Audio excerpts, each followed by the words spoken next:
Welcome to episode 3 of Lost Without Japan, a podcast based on Japan in your Lost Without moments. This is your director of travel for TKIC Studio Productions, coming to you with hopes and dreams of a return to travel for himself and others in summer 2022. I'd like to thank you for giving me a bit of your time today and truly hope that this podcast finds you in a good place or on the path to a better one, no matter how it may seem at this moment. Truly hope that for all of us, that Japan can be a beacon that can bring hope, happiness, and just a better future for all of us. Go ahead and take a few deep breaths and come along with me as we begin planning either your first trip to Japan or your return trip to Japan once travel opens back up to us. Now, getting you to Japan on either your first visit or on a return trip will be a topic that I hit upon many times, especially this first season. Today's episode is going to be a bit of a detour, though, from what was originally planned. This change was brought on by a notification on my phone that marked one of my favorite days of the year. And I can honestly say that it shows just how busy it's been for me lately to not know that it was coming. So today's podcast is instead going to focus on making sure, number one, you took step 1 from our last episode, and then also share with you one of my most meaningful Lost Without Japan moments, and then talk a little bit about a movie that is celebrating its 18th anniversary for theatrical release in the US of A, and that would be my favorite movie of all time, Lost in Translation. So come along with me today for our journey, and I feel that Japan and all of these Japan-related wonderful experience will soon become one of what I hope becomes many positive beacons in your life. Step 1 today is simply have you open that second account in that credit union, bank, online site, or turned your Apple Cash into just something that collects funds from you throughout the day, month, year, and so on. If you have, let me be one of the first to just congratulate you on taking that first step to realizing your dream. If you haven't yet, no worries. I was where you were for such a long period of time. But let me tell you, truly, it doesn't matter how small of a step you take or how big it is, because eventually any step that you take is going to get you to Japan. Yes, you will be stepping off an airplane one day or rolling off the airplane and be able to see firsthand your dream come true. And let me tell you, don't wait 37 years to find out that you are worth it, that your dreams are worth it, and see your internal self-worth. Okay? So please, go ahead, set that notification. Let's get this taken care of, and let's get you to Japan. It doesn't matter if you're setting aside just the interest from a credit card, or if you are setting off $5 a paycheck, whatever it is, let's get these dreams going. Now, one thing I just would like to say in regards to that is this. You don't have to plan the month-long visit. You don't have to plan the multi-week visit.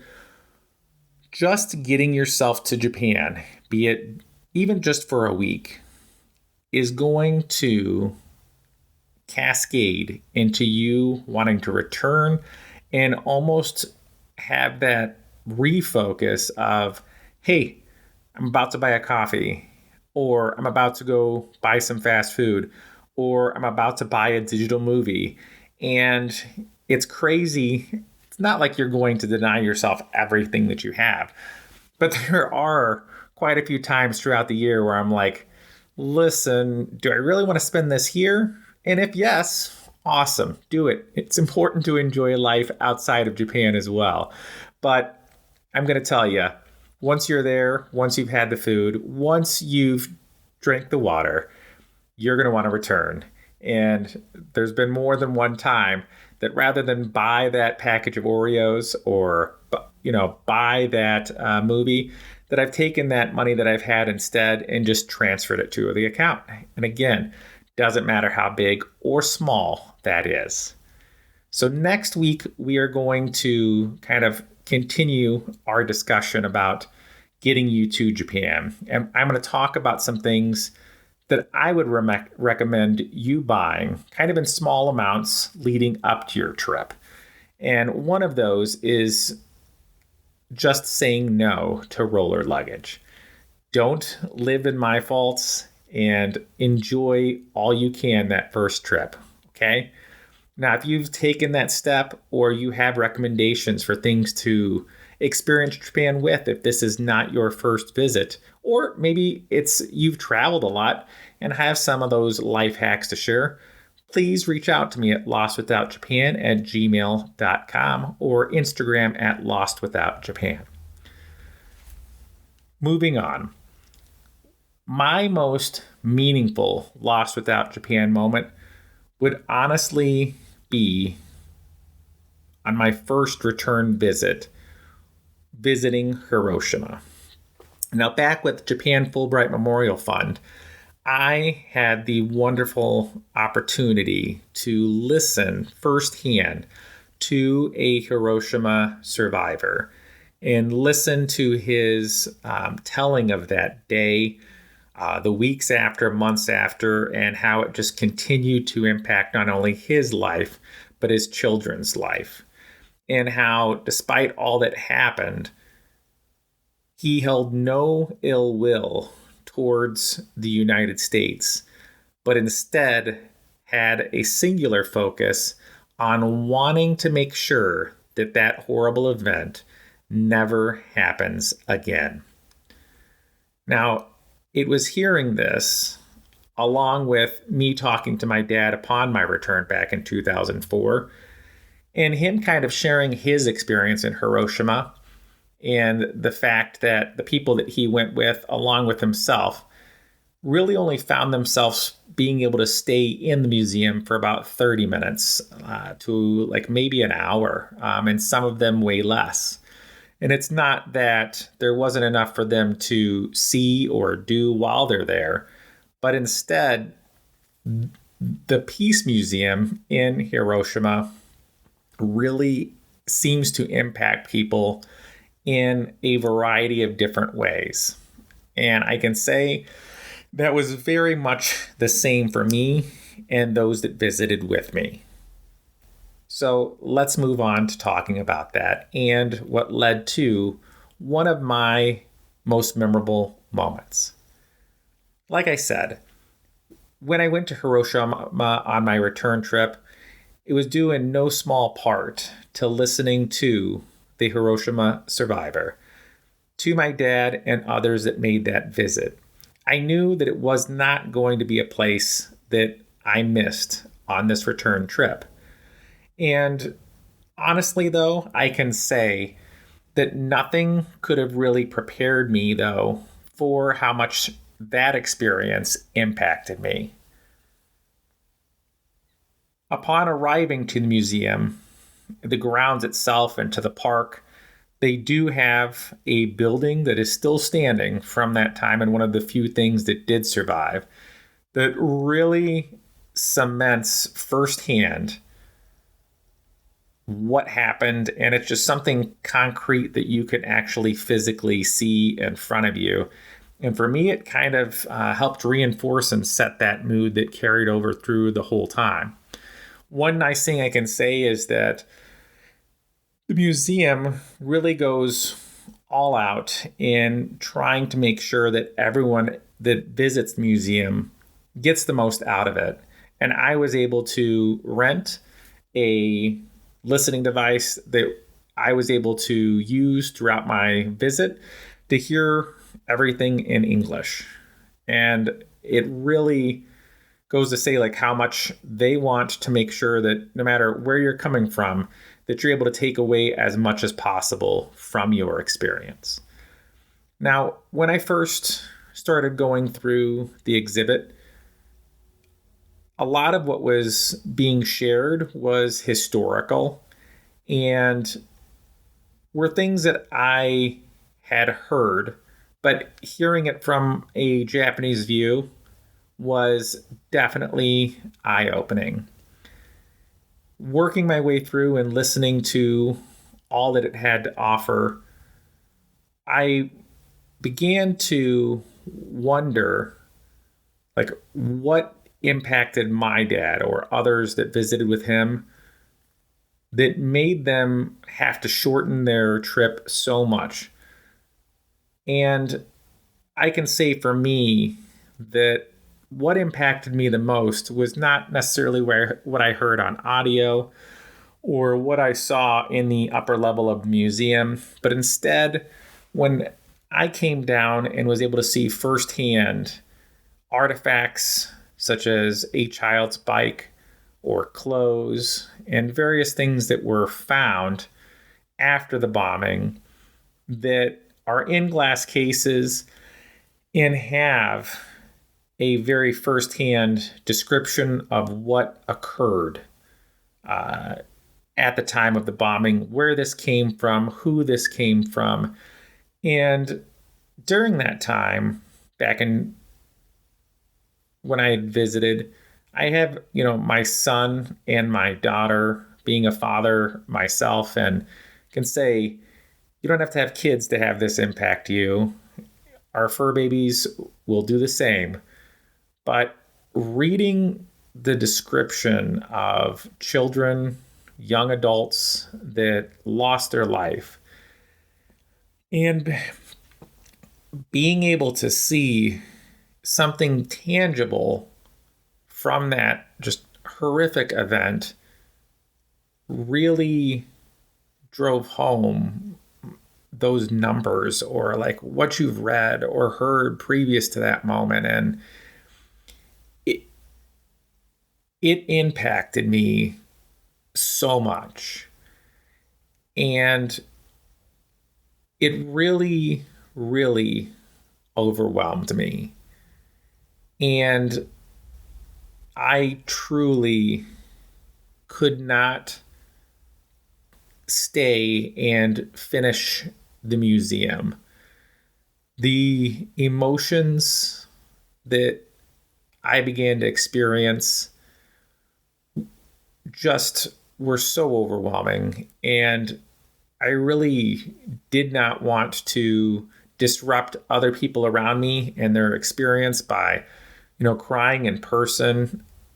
And I truly felt at that time the best thing that I could do was to, exit and kind of walk and just be in my own thoughts for a little bit. So I did just that.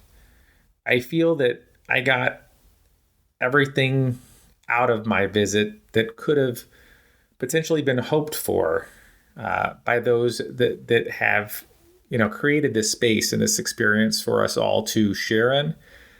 But my day and my emotional journey was not done there, because what I did not realize was upon leaving that they actually had an event that day where other Hiroshima survivors were in attendance and were having a ceremony for them and the event at that time. And the first thing that came to me was thinking, I have a chance to say thank you to the person that spoke to my group and let them know that what they shared with us had me return and experience this firsthand.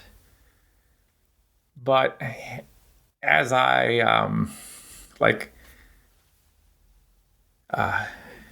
as I looked out into the people that were there, I began to notice that the gentleman that spoke with us was not with that group.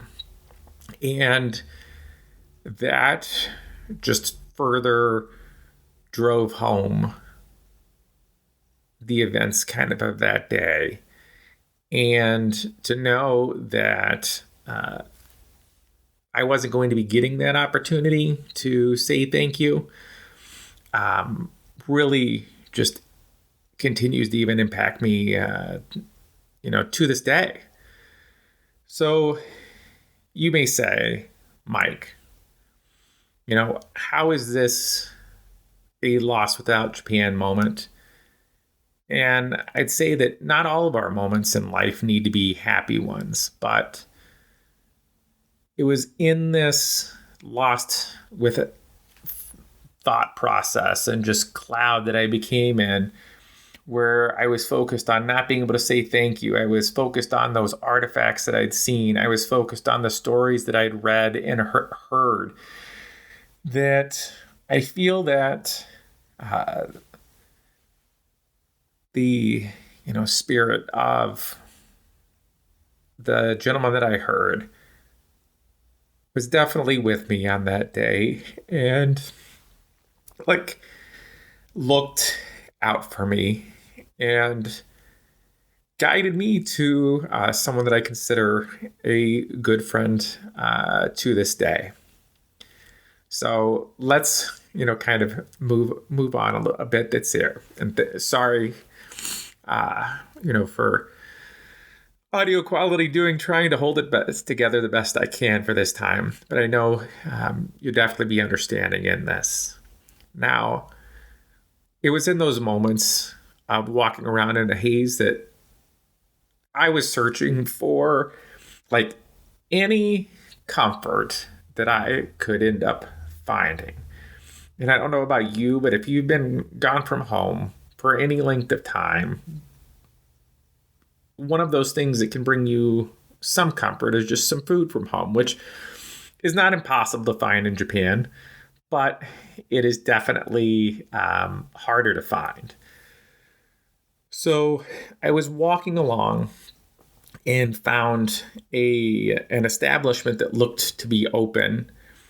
And there was not a lot that was open around that time when I was walking that I had noticed. So I kind of peeked inside and noticed that the gentleman that owns and runs Good Time, Funari in Hiroshima, was there and was in the process of having an interview.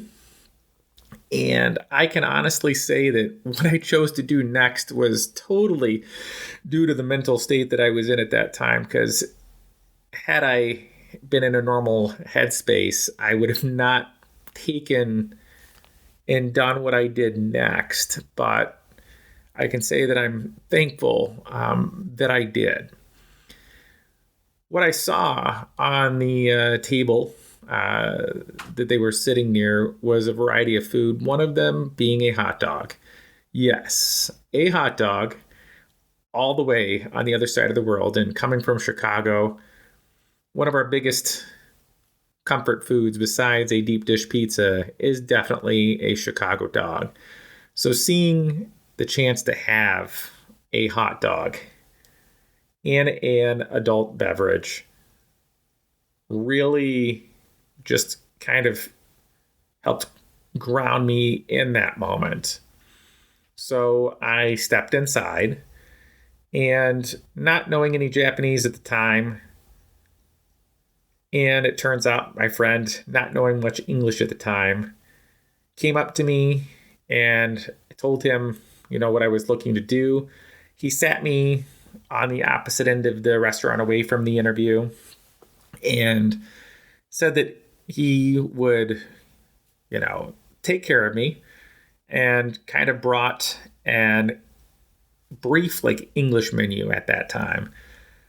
And then went back and talked with the individual they were doing the interview with. And I ended up ordering that hot dog that looked just amazing. And ordering that beverage of choice, and really it helped ground me and helped me to think through having that comfort, from home there, and process all those thoughts that I was going through. And although I can say, like, not being able to say thank you was definitely something I wish I could have done and missed that, not having that opportunity. But having listened to him and having had that time with him to be able to ask questions and things like that, I can honestly say that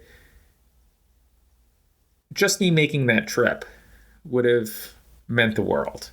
And I can say, like I said, I felt I was definitely guided at that time, and I'll take from it that most likely he knows that I went there and aimed me in the direction that I ended at that time.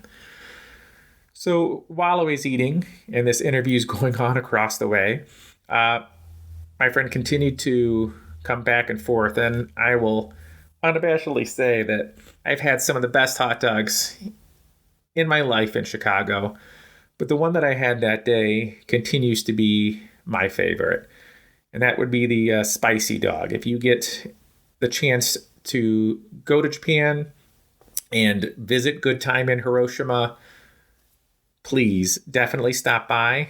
Tell them Mike from Chicago sent you, and just enjoy a wonderful experience. Since that time, I've again visited a couple different times and looked to share that with my son often, on more than one occurrence, but definitely summer of next year. So it was with that comfort that I received and kind of that grounding that I received, I was able to continue with my day and kind of spent some time kind of reflecting in thought and just kind of walking through one of my favorite cities to walk through in Japan, and that along that riverfront that is there. And I can say that by the end of the day, I was definitely mentally exhausted, as well as a bit physically, just from having walked as much as I did, but found myself in a way better place, and something that I would definitely, owe to that time. You can visit my friend's establishment. His website is Good Time Funari, and it's Good Time, FUNAIRI, and it's can be found on Facebook. He has a website which is goodtimefunari.business.site, or goodtime_funari on Instagram. Since that visit and on my return visits, he's added way more than just hot dogs to his menu, so please definitely go check him out. But one thing that I want to kind of point out and was lost in the order of my thoughts is, you can tell that I still am impacted by that visit to the museum. My experiences of listening to Hiroshima Survivor, even to this day. But what I found out after my return home was that my friend's restaurant wasn't even open at that time. In fact, that interview was an interview that was based on him soon to be opening. And it's one of those only in Japan moments where you have a gentleman or lady, whoever's running this establishment, that you will find in your experiences there that go above and beyond way more than they need to. He could have easily have told me, no, have interview going on, and I wouldn't have taken anything from it and would have walked on.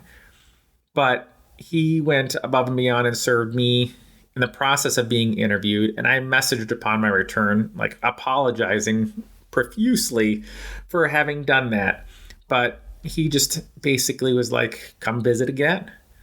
And I've done that and will continue to do that for that time. And like I said, I consider him a friend and someone that I visit every time. and kind of like my family, extended family, of people that I've met through there in Japan. So I couldn't be more thankful. Sometimes taking that step and doing something you wouldn't normally do, especially when you're on vacation, can lead to some of the most memorable things in your life. Okay? Now, one quick PSA reminder. If you haven't, go online now, set that calendar reminder, and make a point of starting your journey to Japan. Sorry to harp on it, but you are worth it. Now, last but not least, what caused me to kind of change the focus of today and not have the third section be about travel, but instead be about the movie Lost in Translation, was the fact that on October 3rd, that the movie Lost in Translation was released in the US for the first time. Like I said, today's the 18th anniversary for this release. Now, this movie means so much to me. And it's a movie that I've literally watched over 100 times. And a movie that, when I'm at my lowest of lows, can be something that I watch multiple times during a week. And I do it because it brings me back in a way that not many other things to Japan. And being able to see different sites and things that are there and experience kind of two people that are lost themselves. And that would be, your Scarlett Johansson and Bill Murray in the Sofia Coppola directed film. And let me just say, this 2003 movie still holds up huge today. Now, if you haven't seen this, please do me a favor, watch it. Now, I understand it's not everyone's cup of tea, and I can honestly say it's one of those movies where you either love or you're just like, but it's a love for me. And it's one that, when I went to Japan first in 2004, led me to try to visit some of the locations from the movie, and brings up a curse of mine. Now, in the movie, they are in the New York bar, and I went there with the sole purpose of getting my picture taken where Bill Murray sat, holding a glass of Suntory, and just having that be something I could display at home just forever. And I gave my phone over to have the photo be taken place to people that I was with. And it was one of those things that, like, I didn't look closely enough at it at the time. And I say phone, but I apologize. It was a digital, it was like a camera at that time. And I didn't really notice till I got back home. But the picture that I had did not turn out well. It was very dark and was not what I wanted from that time. So when I returned, it was definitely one of my goals was to have a good picture taken this time. And that first return trip was done by myself. And I didn't have a friend that I could turn to and say, hey, can you take this picture for me? And when I arrived to get this taken, the curse continued.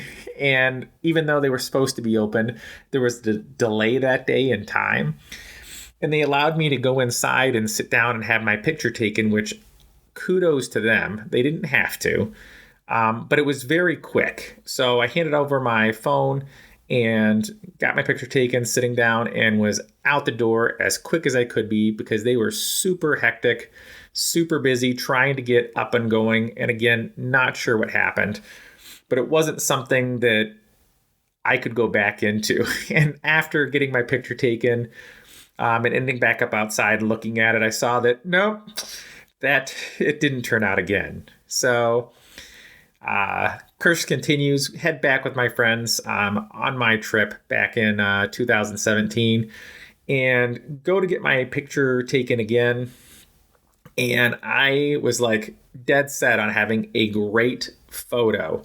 So I bought a brand new camera with lenses, with new memory cards, and was like, I'm going to take some amazing pictures on my trip. And I'm going to have one stellar photo of me in the New York bar, sitting where Bill Murray sat, that I can have displayed for as long as I am alive. And I made sure that the photo turned out. I, looked at it, zoomed in. It was everything that I could have hoped for. Going back home, I remember looking at the picture on the few days that we had left at that point in time, looking at it on the flight and just being like, yes, this is it. I have it. Finally. Success, right? Get through the airport, through your bags being scanned, and what ends up happening when I finally end up unpacking and getting ready to finally send that to be printed, but realize that I have a corrupted new memory card. And it's not completely corrupted, of course not. But what is corrupted is my pictures from the New York bar.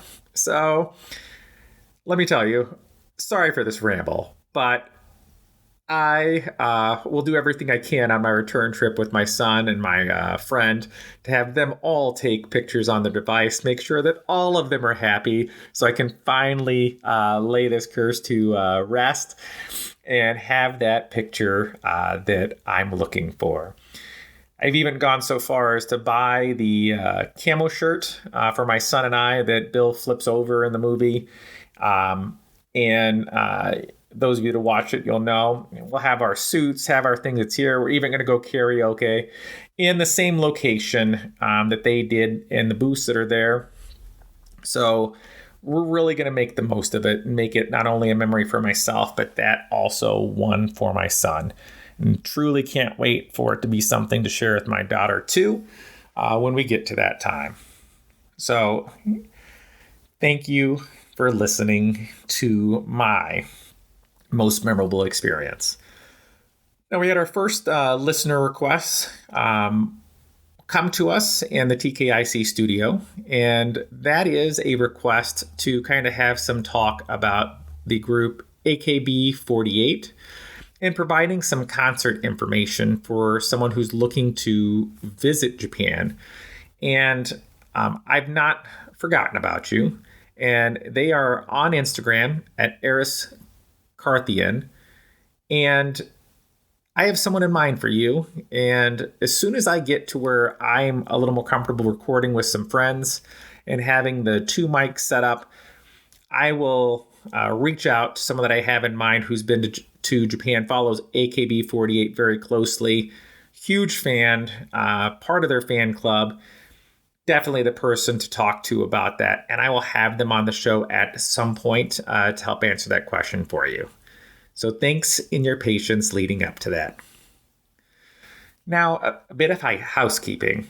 Please give a follow, a like, and comment on your favorite streaming service. For updates on the show, feel free to go to my Instagram account at Lost Without Japan or visit lostwithoutjapan.libsyn.com. If you'd like to reach out directly to the show, feel free to email lostwithoutjapan@gmail.com. Look for the next episode to arrive in 2 weeks and have our adventure continue together as we continue our discussion about getting you to Japan and start making your own Lost Without Japan moments in episode 4. On behalf of Lost Without Japan and the entire crew, I'd like to thank you for joining us on this trip, and we're looking forward to seeing you on board again in the very near future. To everyone out there, O Genki Day. Stay well.